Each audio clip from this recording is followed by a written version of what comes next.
Bueno, pues si en la sala hay alguna pregunta, ahora es el momento. Hola, muy buenas tardes. Es una pregunta para Cristina Escudero.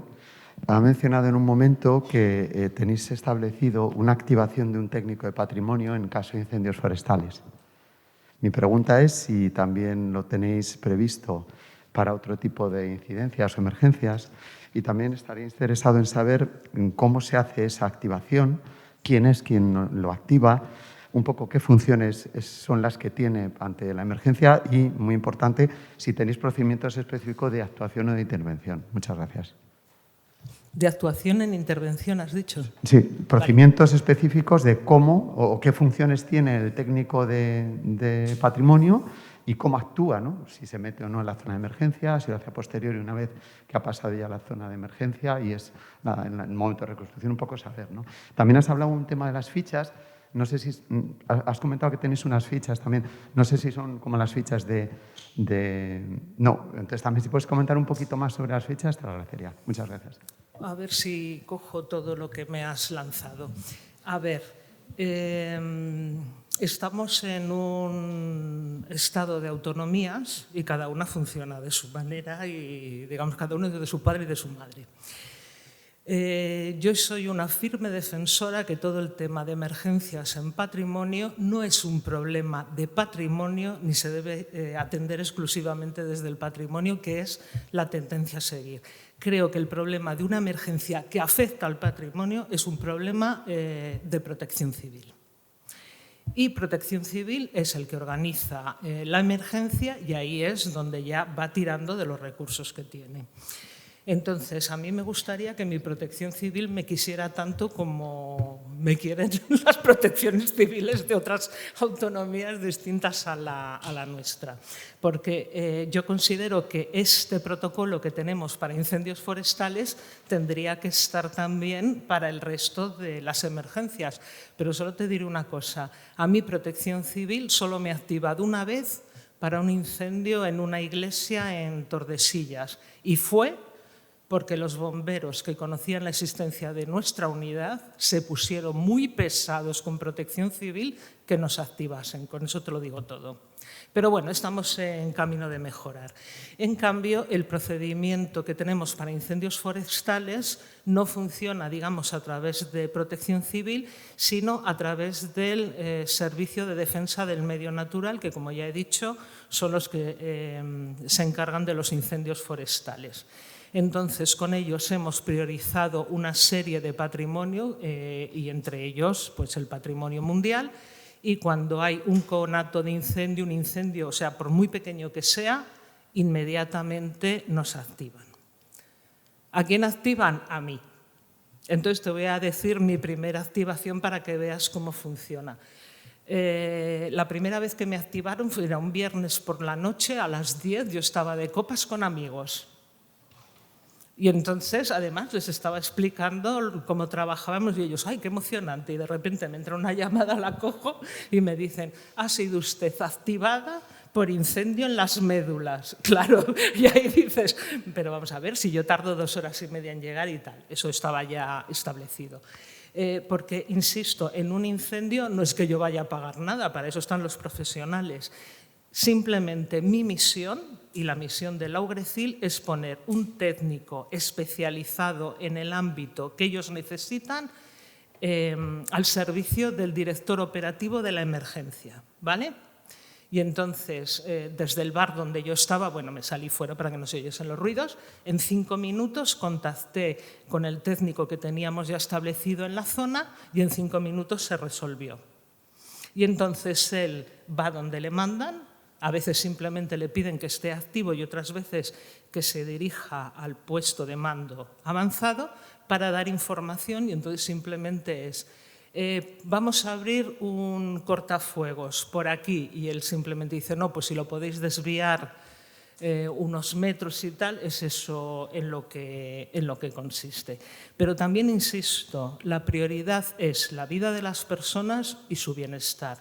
Y muchas veces tendremos que estar en la tesitura que a mí me digan, Cristina, ¿el pueblo o la roca? Y yo haré así, diré, el pueblo, evidentemente. En cuanto a las fichas que habéis visto, no son unas fichas de carácter preventivo, porque si yo me tengo que poner a hacer una ficha de todo lo que tenemos por el monte, no acabamos nunca. Trabajamos con las fichas del inventario del patrimonio, pero esas son fichas de valoración de daños. Es otra cuestión muy distinta, porque evidentemente en medio del monte, a menos que sea un monasterio en uso, pues no hay nada que evacuar y normalmente vamos a valorar, que son yacimientos, arquitectura vernácula, etcétera. Y entonces en esas fichas sí que además eso estamos muy empeñados, por lo que os he dicho, el patrimonio no son cosas, también hay apartados específicos para determinar el valor inmaterial que puede estar asociado a ese patrimonio. No sé si tenías alguna cuestión más.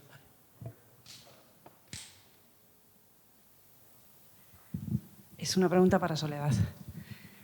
Soledad, a mí me gustaría que profundizases un poco, si puede ser, en todo el tema que tiene que ver con el vandalismo y, dado que estás en el Plan Nacional de Educación y Patrimonio, con la educación. Es decir, si habéis sido, no sé, si en el Plan Nacional, por ejemplo, tenéis indicadores, si sabéis si esto ha mejorado desde el Plan Nacional de Educación o no sé. Por ahí va la pregunta, aunque no esté formulada exactamente a lo mejor o una cuestión concreta, pero sí podrías comentar. Pues los planes nacionales han estado parados en stand-by los últimos 4 años, porque uno de los objetivos de los planes es de alguna forma redireccionarlos, hacer un par de planes nuevos y de los 14 que hay, que son muchísimos, pues agruparlos en varios planes. De momento no va a haber un cambio sustancial y significativo, sí que este año, desde hace unos meses exactamente, se están volviendo a reactivar los planes y y pues los nuevos planes, los demás van a seguir exactamente igual hasta que haya una reunión del Consejo de Patrimonio y se decida qué hacer con los planes nacionales. Respecto al de educación y respecto al vandalismo, pues las acciones que se han hecho hasta ahora, hasta 4 años atrás, han sido de otro tipo, ¿no? De difusión y de tratar de vincular la educación en patrimonio sobre todo con la formación reglada. Ahora mismo estamos organizando una reunión contra las pintadas, contra los grafitis, a raíz de que pues, todo esto es una intención más o menos política. O sea, el problema del vandalismo es muchísimo, es el robo ilícito, es el tráfico ilícito, es el robo, son las acciones que se hacen en los museos. O sea, en el Museo Arqueológico uno de los problemas que tienen los lunes los restauradores es ir pegando las cartelas, porque la gente trata de llevárselas, no sé muy bien para qué, y quitando chicles. O sea, quitan una cantidad de chicles brutal los lunes. Eso se puede solventar con educación patrimonial, pero es que la educación patrimonial no es inmediata, son acciones que a medio y más a largo plazo es cuando dan resultados efectivos. En este país y en la mayoría de los países lo único que resulta inmediato son las sanciones, y las sanciones contra los actos vandálicos del patrimonio, como sabemos, son mínimas actualmente según está la ley. Que no hay que penalizar a nadie y que no hay que ser única y exclusivamente sancionador. En el caso de los grafitis, que es la acción más inmediata que se va a hacer al amparo del plan, hay un grupo que está estudiando qué acciones hay que hacer. Si lo que hay que hacer es formar a formadores en secundarias, si lo que hay que hacer es un plan más global donde se repartan camisetas, si lo que hay que hacer es poner unos paneles en la ciudad universitaria y que hagan como se ha hecho en Malasaña, pintada hace nada, ¿no? Y vayan grafiteros. O sea, es muy difícil vincular a un grupo que está en contra de todo lo institucional y que busca sus ámbitos y sus formas de expresión al margen de lo institucional. Entonces, la responsabilidad del plan de educación es eso, es cómo vinculamos que la educación es un acto común de todos y cómo protegemos el patrimonio. No sé si te he respondido, o sea, resumiendo, no. Yo querría agitar un poco el avispero en ese sentido, porque justo este año yo doy clases en un máster de museos y los alumnos habían leído uno de los últimos números del boletín del Instituto Andaluz de Patrimonio Histórico, que los que os dedicáis a patrimonio sabéis que es una de las revistas de referencia. Y yo creo que era el del 2019 o 2020, uno de esos 2 años, estaba dedicado al arte urbano como patrimonio cultural, ¿no? Y ahí había arte urbano en el sentido que lo ha definido Soledad, pero también estaban los grafitis y estaban otras cosas, ¿no? Entonces, hicieron una práctica sobre estos elementos.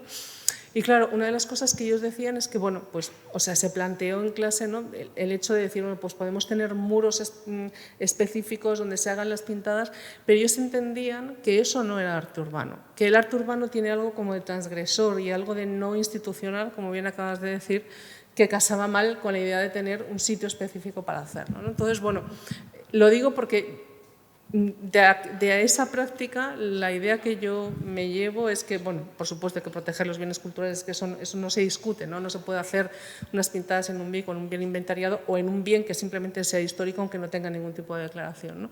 Pero la idea, viendo cómo la gente joven estaba pensando en estos temas, es que ellos consideran que eso es una parte del patrimonio cultural. Y muy probablemente pasará como con el patrimonio industrial, que hace 40 años o 30 años nadie pensaba que una fábrica o una chimenea podía ser patrimonio histórico. Probablemente dentro de 30 años estemos hablando de los grafitis o del arte urbano como patrimonio cultural, creo. Bueno, mira Bansky, ¿dónde ha llegado? Me gustaría que Juan de Dios me contase o nos contase si hace 11 años, ¿no?, el terremoto de Lorca, todavía no estaba el Plan Nacional de Emergencias, si uniéndolo con el vandalismo, si cuando todo en el suelo, si hubo pillaje, si desaparecieron piezas, si había custodia o no de lo que se cayó o qué os encontrasteis en ese aspecto. Pues no hubo pillaje. Partamos de eso. Ahora, yo... Me refiero a pillaje en las iglesias. O sea, no sí. Tiendo a achacarlo a esa imagen que veíamos antes del miedo. Daba miedo entrar en esos edificios. Y nos daba miedo a nosotros y le da miedo al ladrón y al que quiere llevarse cualquier cosa. Bueno, afortunadamente no se perdió nada por robo o por otro motivo, y lo que sí que es verdad es que nos sirvió la experiencia para intentar trasladar todavía está pendiente, trasladar a las entidades, a los organismos, un poco del concepto de emergencia. No he podido contarlo porque no me ha dado tiempo, pero cuando se hizo la declaración de zona catastrófica, el Gobierno instituyó una serie de ayudas para los edificios. Uno de los casos que yo traía aquí era una aportación de 150.000 euros para una de las iglesias, que finalmente quedó en 17.000. ¿Y por qué? Porque, quiero decir, no digo que esté mal, lo que está mal es que el concepto de emergencia no englobe al patrimonio. La Administración consideró que solamente era emergencia 17.000 euros de los 150.000. Y el informe, fuimos a juicio y perdimos. El informe del técnico decía que con cerrar la puerta de la iglesia se evitan los riesgos a la población, cosa que es cierta, pero también es población el individuo que entra a restaurar o a sacar un cuadro o a sacar una imagen. Entonces, bueno, ese tema de mover los bienes tanto si es para llevártelos a tu casa como si es para hacer un triaje y ordenarlos, se planteó en aquellos momentos. Afortunadamente no se produjo ninguno y desafortunadamente muchos de esos trabajos finalmente no pudieron ser sufragados con cargo a estos fondos públicos, sino a otros, en concreto un crédito que tuvo que pedir la comunidad autónoma. Sí, yo a raíz de esto que preguntas, Charo, comentarte que, por ejemplo, en Italia, automáticamente cuando hay un terremoto, lo primero que se despliega sin recibir ninguna orden por parte del Ministerio de Cultura, otro organismo, son los carabinieri, precisamente para evitar el pillaje y los robos. Y a un sitio en el último terremoto se produjeron robos, creo que de 2 obras. Hola. Buenas tardes. Esta es una pregunta que me hubiese gustado hacer a la Dirección General de Patrimonio Histórico, Comunidad de Madrid. ¿Piensa hacer algo patrimonio con la histórica ermita de Torrelaguna, el santuario mariano más antiguo de la Comunidad de Madrid? Orígenes preislámicos, edificio ermita del siglo XVII, en estado de inminente ruina. Antes ha sido chocante la imagen que el arquitecto nos ha puesto de aquella torre donde las monjas clarisas supuestamente intercedían para que no se cayera. Aquí lo milagroso es que en la susodicha ermita la espadaña siga en pie. Con la tormenta Filomena, parte de la nave central se ha derrumbado y está, como digo, en inminente estado no ya de ruina, sino de colapso total. Mi pregunta es, ¿será que realmente quieren que la ruina sea absoluta para especular con los terrenos colindantes? ¿Será por intereses espúreos que no se quiere preservar ni conservar la histórica ermita de Santa María de la Cabeza en Torrelaguna? Muchas gracias. Hombre, pues, solo una cosa. ¿Quién es el dueño? Pues creo que ni siquiera tiene la catalogación de BIC, de bien de interés cultural. Si hay alguien que me puede ayudar aquí, qué lástima que no esté aquí mi profesor amigo Emilio Guerra Chavarino, que es un experto en el tema, que podría aquí decirnos quién es actualmente el dueño. ¿Alguien lo sabe? ¿Nos puede ayudar? Decídanse, hablen.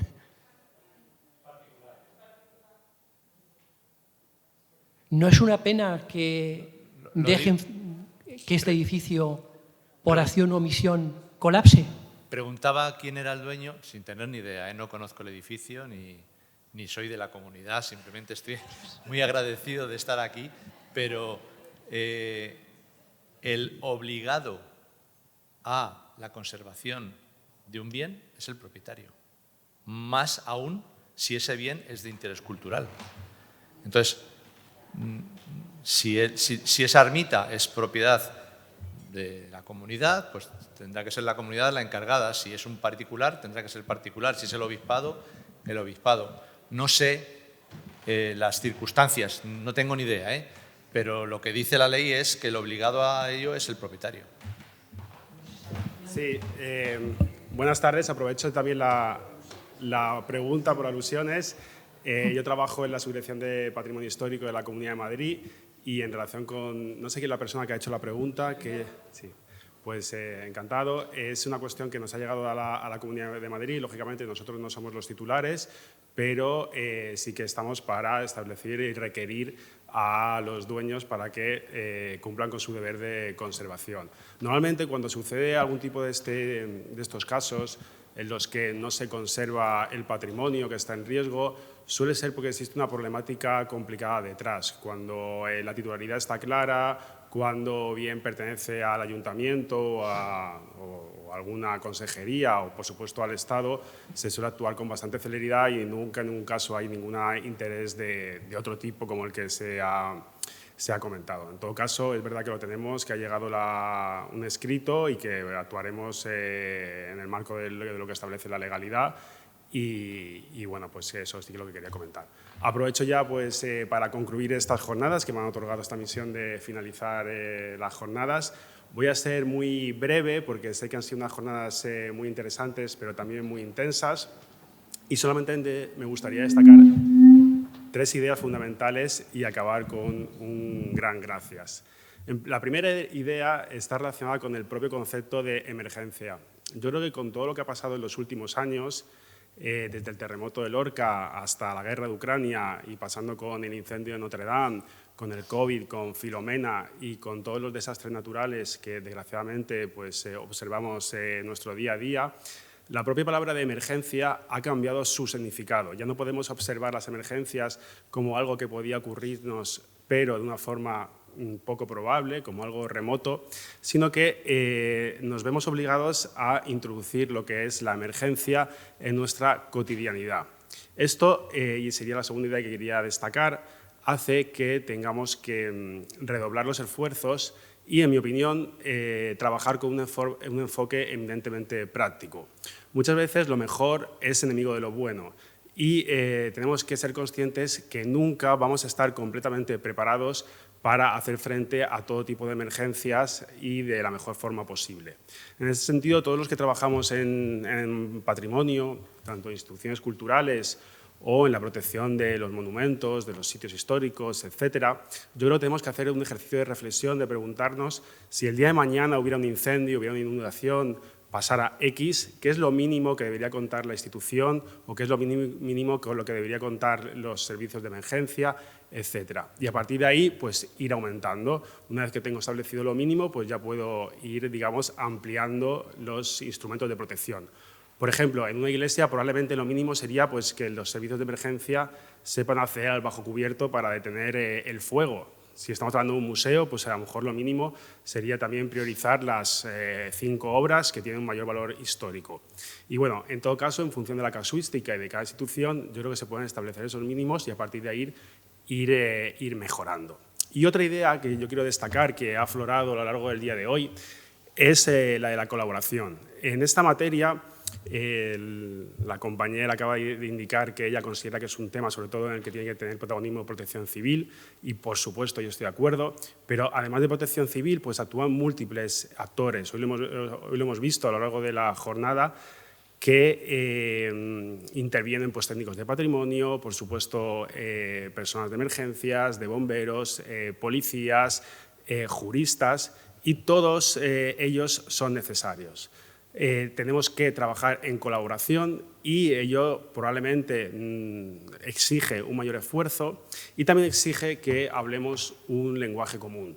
Y por eso yo pienso que por esta razón son tan importantes este tipo de jornadas porque no solamente pues, tejen complicidades, sino que también nos obligan a hablar en un mismo lenguaje y finalmente pues, también se comparten buenas prácticas y se crean redes que para el día de mañana pues, serán fundamentales. Estas serían un poco las 3 ideas que quería destacar de lo que es el concepto de emergencias y cómo ha ido evolucionando. La idea un poco de ser prácticos y luego finalmente pues, la idea de colaboración. Y ahora solo queda el gran gracias. En primer lugar, quiero barrer un poco para casa y dar las gracias a los responsables de la organización de esta jornada, empezando por el área de conservación de la subdirección de Patrimonio Histórico, al jefe de área, a Pedro Pablo Caballeros, y sobre todo también a Charo, que ha sido la coordinadora técnica de las jornadas. Todos sabemos que el día a día nos come, en el área sobre todo pues, se realizan las obras de conservación del patrimonio cultural en la Comunidad de Madrid y este tipo de proyectos, tanto el de fichas de salvaguarda o la celebración de esta jornada, obligan un poco a sacar tiempo donde no lo hay para planificar todas las actuaciones y para programar pues, estos eventos. Entonces quiero darles las gracias porque creo que es una labor fundamental, que la hacen con mucha ilusión, con mucho sacrificio y bueno, yo pienso que hay que destacar ese trabajo. Por supuesto, también quiero agradecer el trabajo del área de difusión, que son las personas dentro de la subdirección que se encargan de de todo lo que es la logística, por supuesto también del plan de educación patrimonial que tenemos en la Comunidad de Madrid, que está relacionado con todo lo que hemos visto y que al final pues, permiten con su trabajo que tengan la difusión adecuada, que lleguemos aquí y esté todo preparado, que la jornada transcurra pues, con normalidad, y yo pienso que su labor es fundamental, así que muchísimas gracias a David y a todo su equipo que están detrás siempre de este tipo de actividades. Por supuesto, muchísimas gracias también a los ponentes, a todos los profesores que han participado, que han desarrollado ponencias que han sido muy interesantes, cada uno desde su enfoque y cada uno pues, con su propia visión. Y yo creo que nos ha servido un poco para aprender a todos. Y finalmente, un gran gracias también pues, a todos los participantes por vuestra asistencia, por estar aquí a lo largo del día de hoy y por vuestro interés. Espero que la jornada haya sido enriquecedora. Y bueno, pues muchísimas gracias y para cualquier cosa que necesitéis ya sabéis dónde estamos. Y con esto pues damos por finalizadas las jornadas. Muchísimas gracias.